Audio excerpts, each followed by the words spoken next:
Okay, let me fix that. Sorry, I have my thumb in your face. So before I get this started, I just wanted to go ahead and like say, when I had like started, sorry, I'm still mildly waking up. So I parked my car because I like accidentally went to work too early. I was supposed to go in at 2. Usually we've been going in at 11, and like I just kind of like fell into that habit. So but it gave me the chance and the opportunity to finish my introduction to becoming supernatural by Joe Dispenza, and also I was drawing, and I had finished my drawing and stuff like that. It's really cool. But pretty much though, like when I had parked my car and I came back finally home and stuff like that, parked my car, there was a dragonfly that was like trying to get into my car so much that it started making me like laugh. I was like, what is it? What are you doing? Like, what are you trying to what are you doing trying to come in?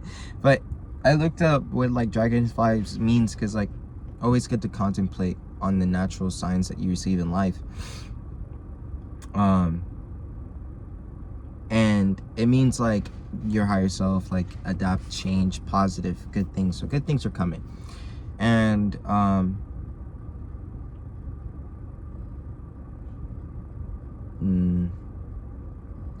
do I explain it? How do I explain how I feel?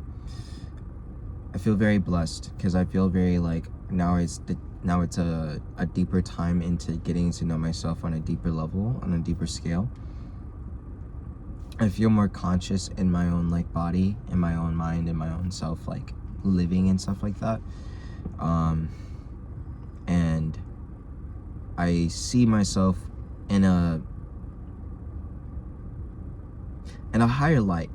I see myself not in a righteous, like I'm still decoding and still like breaking down my like habits of like thinking, right? Because I think a lot.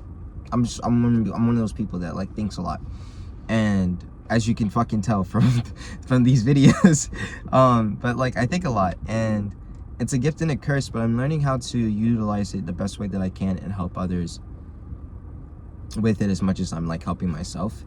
And I'm starting to realize that how critical I am about myself, I should not be so critical, one, on myself, but also I shouldn't be any remotely critical on other people. Because I was listening to a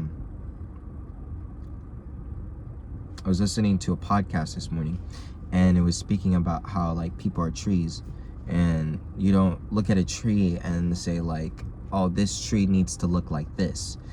You accept the tree for the way that it is, you know what I mean? And I'm realizing that like that's kind of like the lesson that I'm learning now, not just with myself, but with people around me, the people that I hold close to. And not even for the people that I hold close to, because I want that development to reach to all forms of people, all people. Because like, if you're not an enemy of me, then like you're my friend, you're I and I, like we're one together. So like we're different limbs, we're different things, like on the same body, like in the same spirit, in the same cosmic joke, whatever you want to call it. And so therefore I should have no reason, rhyme, or thought of constructing someone to think that they need to be a certain way, and also to feel like I am personally more righteous or more this than that and that than the next person, because I was able to understand or learn certain things, and I was the helper. I was the helper in the situation instead of being the helped. You know what I mean? It's either or. You're either being helped or you're being the helper. And at certain points, if done right, correctly, and based off of what I've experienced and what I've seen in other things and other experiences, when the person that is being helped also helps the helper, it creates presence, it creates present, and that in itself is enlightenment. So therefore, as someone like me that has been a helper all my life, I'm understanding more and more how to accept being helped, how to accept love, how to accept, to keep my heart open to you, to me, to like, to the people all around me, even people that I don't mesh too well with. You know, I still work on my heart space to hold that heart space for those type of people, just as much as I had to work on myself to hold a heart space for myself. And yeah, I just like, you know, for most people, like, whenever you learn lessons like that, like, oh shit, you're supposed to accept people, and accept your own path for the way that it is. And because when you feel like you have to control something, then you're already giving up your essence. You know what I mean? Like, you're already giving up power. When you feel like you have to control something, you're putting your mind in this one specific thing, and you're taking away power from yourself because you're not allowing things to be. When you allow things to be, you innately, the blue is the hottest form, right? Like the color for the hottest form of fire. And we like to look at the color blue as cool, wisdom. I once had a meditation that I saw a blue phoenix come out, like, you know, from like this flame, like this thing, and it was a blue phoenix. It was really cool, and it was rising. And for me personally, I, you know, took it as like, okay, this is like, this could mean like I'm developing my throat chakra. I'm becoming more cool and more wisdom, more wise, and more grounded into myself. I'm developing that side of myself. I'm becoming more whole. I told a friend about it. That's also, and it's the same things as I do, like meditations, the things, learning more about the psyche and the spiritual realm. He was saying that, like, oh shit, like, it's like the hottest form. And I didn't, and it came back before as well, because like it was leading up, because there was videos like being directed towards me on my YouTube feed about like people with blue hair. And in that video, it was talking about Hades from Hercules, and it was talking about how when Hercules is mad, he gets red hot, but technically that's not his most powerful form, because he's losing his cool. But when he gains back his cool, he becomes the hottest he ever is, and his hottest temp and his highest self. And like, I understand that maybe for myself, not even just maybe, I know that for myself that blue is my hottest color, as paradoxically as that may sound. I am the highest, like, I am in my highest vibration when I am in my calmest essence. And spirituality and God and spirit, whatever, or whatever resonates with you, for you, to me, whenever I encounter those moments, it's nothing like, oh, like, you know, this is, holy crap, this is all going, this is, you know, this is happening. It's more of like a very calming presence. It's very calming for me. And you know, I've had people like retell me my dreams to me, and without me even giving them facts, and it's like, why am I so calm about this? Because like, this shit is insane, right?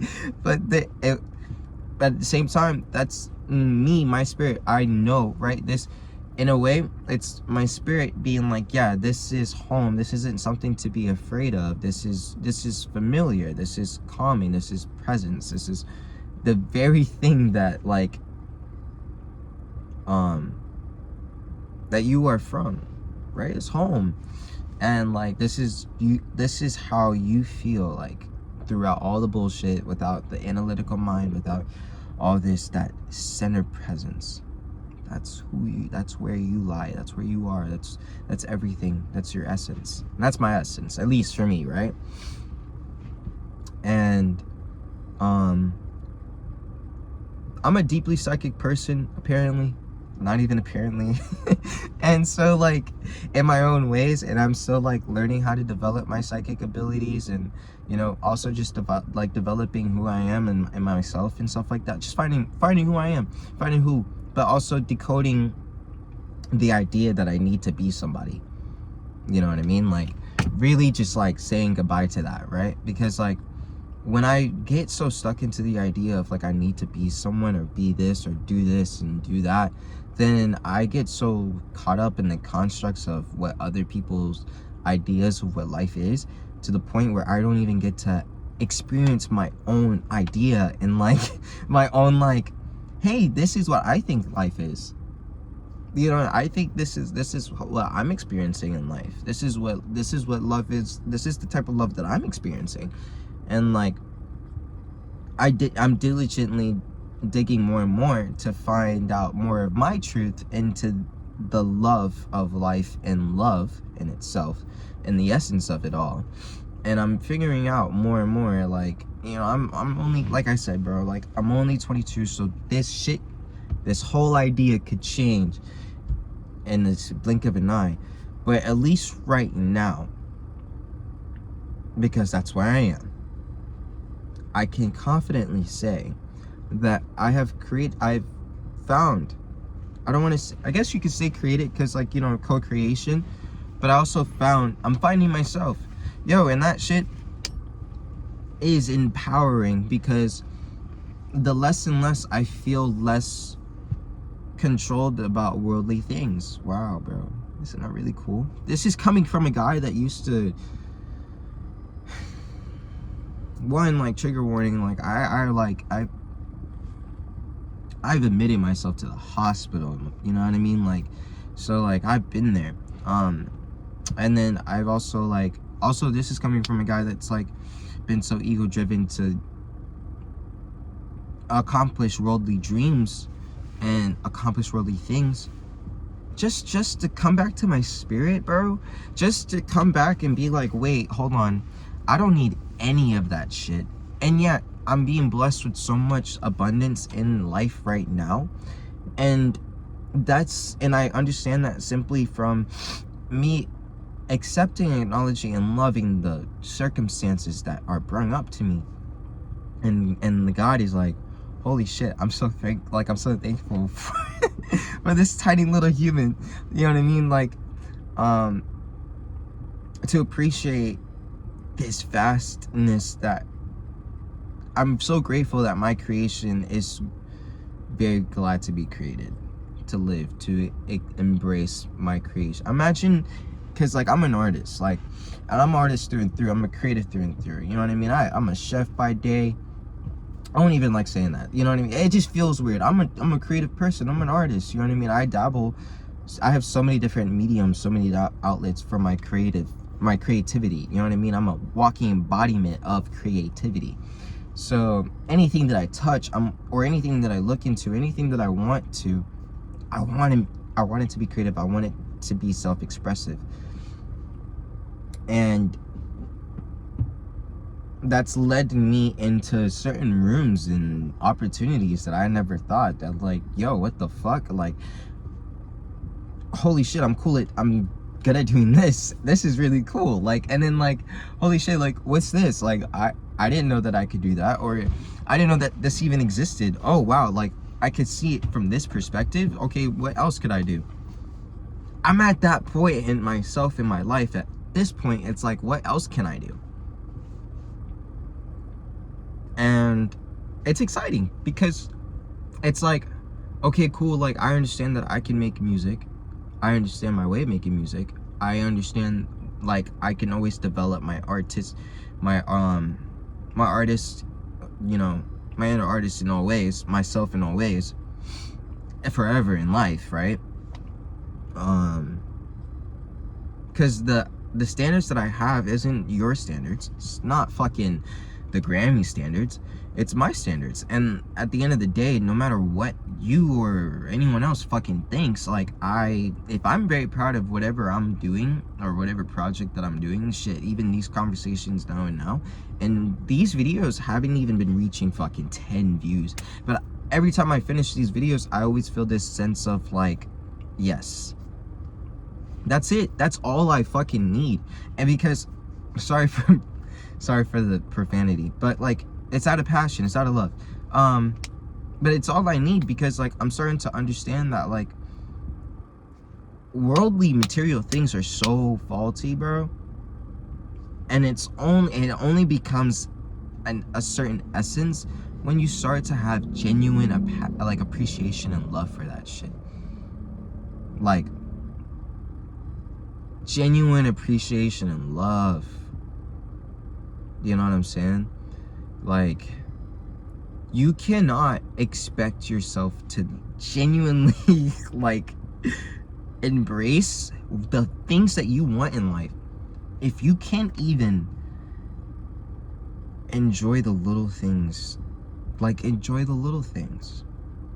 You can't even embrace the little things that life consistently gives you every single day.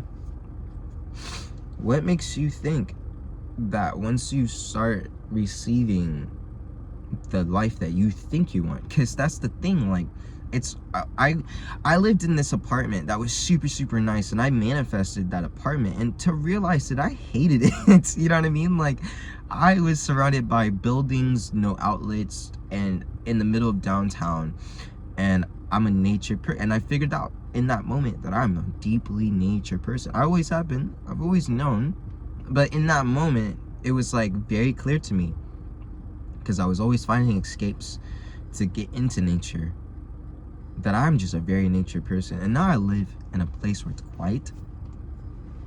Yeah. And I have a patio. Shit, my place didn't have a patio the last place I was at. And it was supposed to be like luxury living. Yeah, I don't really care for that anymore.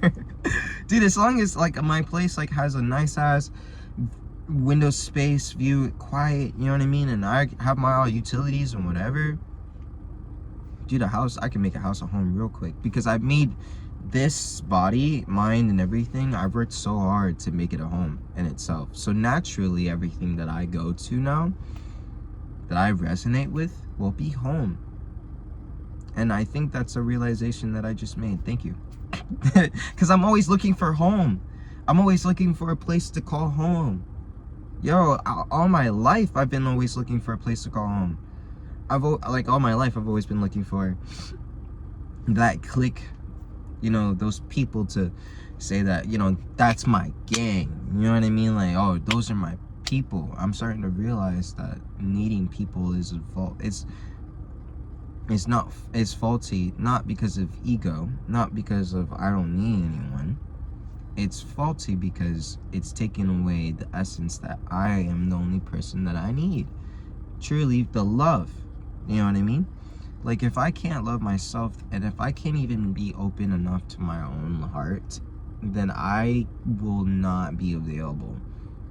Simply not be available for anybody else's love or anybody else's heart, anyone else's kindness, all the way down to their bullshit.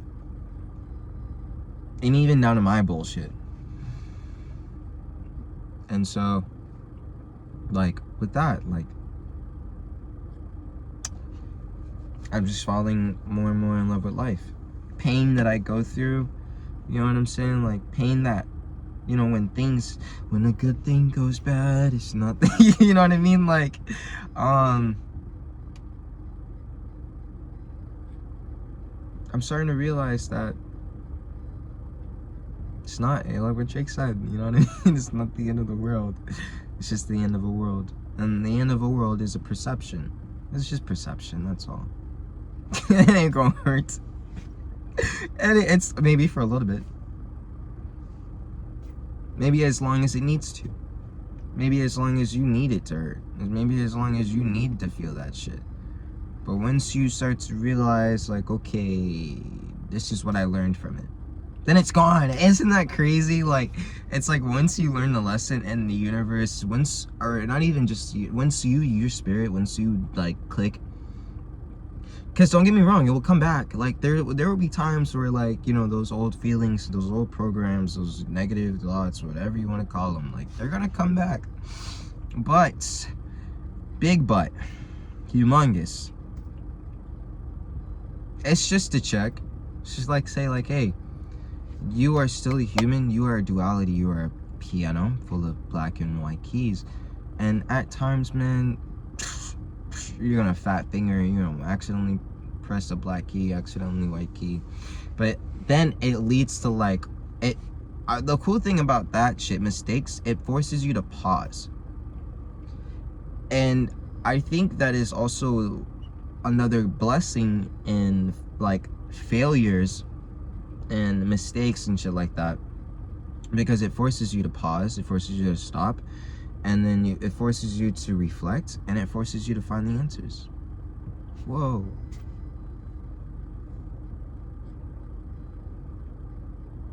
So, I just been like kind of giving myself grace on that. Just giving myself grace on mistakes, understanding this little game that we play. And my understanding will obviously grow more and more and more the older I get.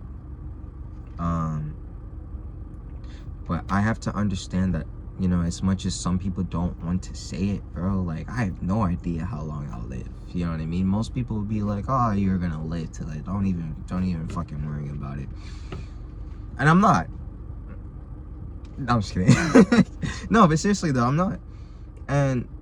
But I also, at the same time, don't know how long I'll actually fucking live. So, like, with that being said, I take every single day with as much blessing, as much grace, because, like, dude, I have no idea whenever God is like, okay, congratulations, you figured out the things that you needed to in your lifetime. You don't need to be here no more. And then I'm gone. And who knows whenever that will be. But at the same time, who cares? I'm gonna enjoy this little life of mine. I'm gonna let it shine type shit. And embrace pain, because pain is just a teacher, bro. And like, you're gonna learn, and it'll go away once you learn. It doesn't want to linger as much as you don't want to linger, but it will linger as much as you will allow it to linger.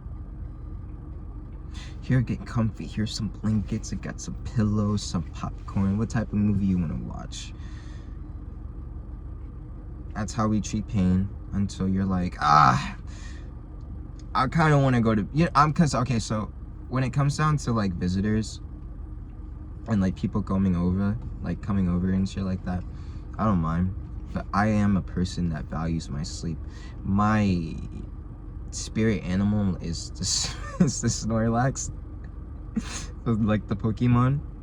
Yeah. I value my sleep a lot. So if I'm tired and like I'm tired, like I don't want to deal with you. No offense. Like, you know what I mean? Like I'm tired, I'm drained, I need sleep. I appreciate your company. I love you with all my heart. But I'm going to bed. I need a finish.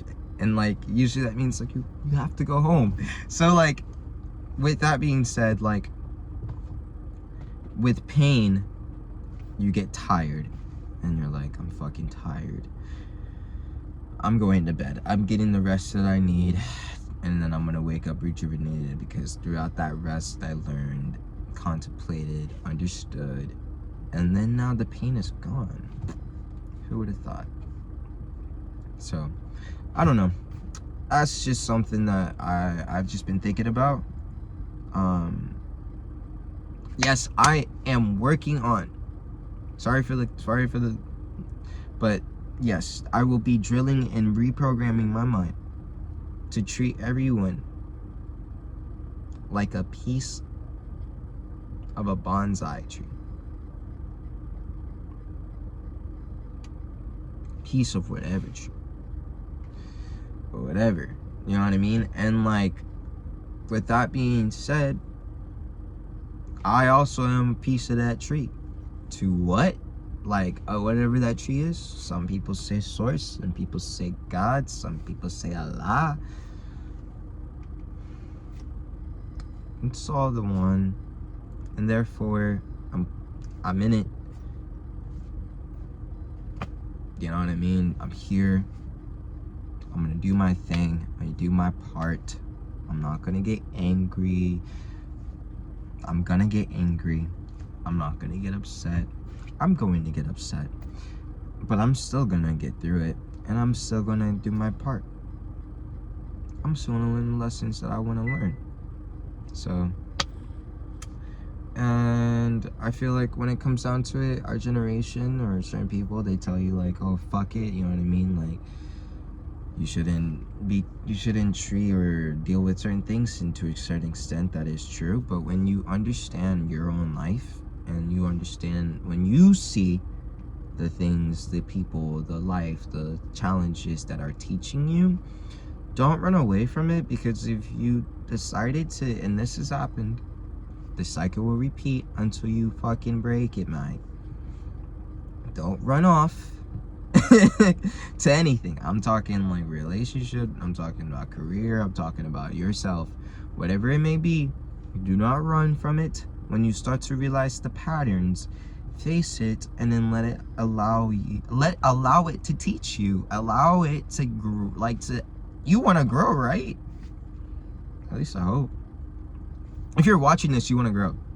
So yes, so allow it to let you grow. You know what I mean? Allow it to let you grow.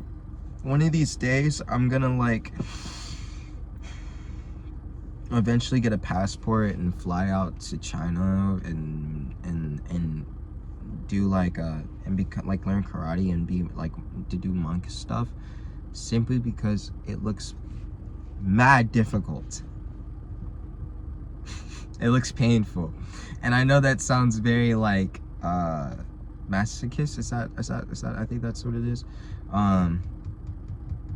But it's more so like I know it can teach me something, certain discipline that I can learn from it, and I can see that. So it's not like out of like I'm gonna do it because I want to feel pain. I'm doing it because I want to learn from the pain. I want to learn its teachings.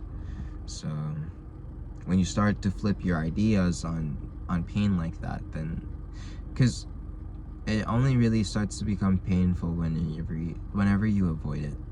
Notice that when you embrace and sit in it, then it, you know what I mean, you start to realize like, oh, it's not so bad. And thanks to my father for teaching me that at a young age. Whenever I used to fuck myself up, and I would like come in the house with these bruises and scratches, and he would sit me down with this big ass tub of ice and water, and he would have me sit there in it, and it would hurt.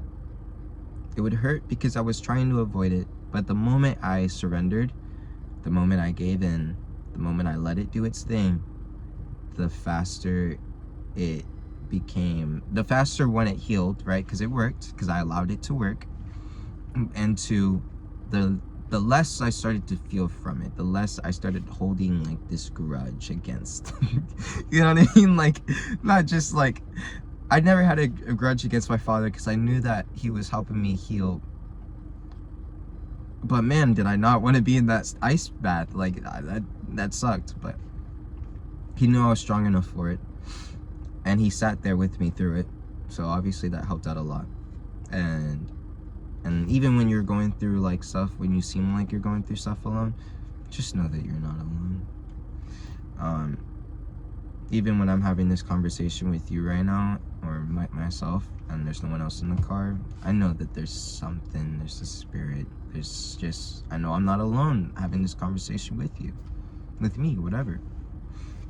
So, but yeah, I still remember that. But I learned a great lesson from it. So, yeah. I'm gonna go in. I'm gonna try to eat something before I have to go back out to work. I also have to use a bathroom. So, but yeah, I feel rejuvenated. And I live my life lonely. I hope you know. Like, I live my life kind of like lonely. Like the person that I talk to the most is my fucking fiance, and you know, like that's fine. Like, I watched my mom live life like that too, you know what I mean? and she never was lonely. So there's great power in having love in your own comfort, in your own space, and having a home within your own self. So that's something that loneliness has taught me. There's an example right there. I don't know where this is all coming from. But yeah, I don't know. I appreciate it. I'm grateful. I'm grateful that I'm now like comfortable enough to like allow myself to be on here. Cause like being on camera and doing shit like this used to be very uncomfortable. So very grateful for that. Okay. It's reaching 30 minutes. I'm gonna go inside now. Yeah, so I'm gonna be working on treating everyone like a tree and accepting them as they are, as I acknowledge that I am also a part of that same tree. I don't know what else you're gonna be working on, but I always want to try to leave these type of things as like a objective, like homework in a sense, as much as I hate homework. But yeah, it's just something to have like constantly pondering on to help me go through the days of life, because you can always learn something every day. I'm gonna stop talking, but like you can always learn something every day. So yeah, all right, peace.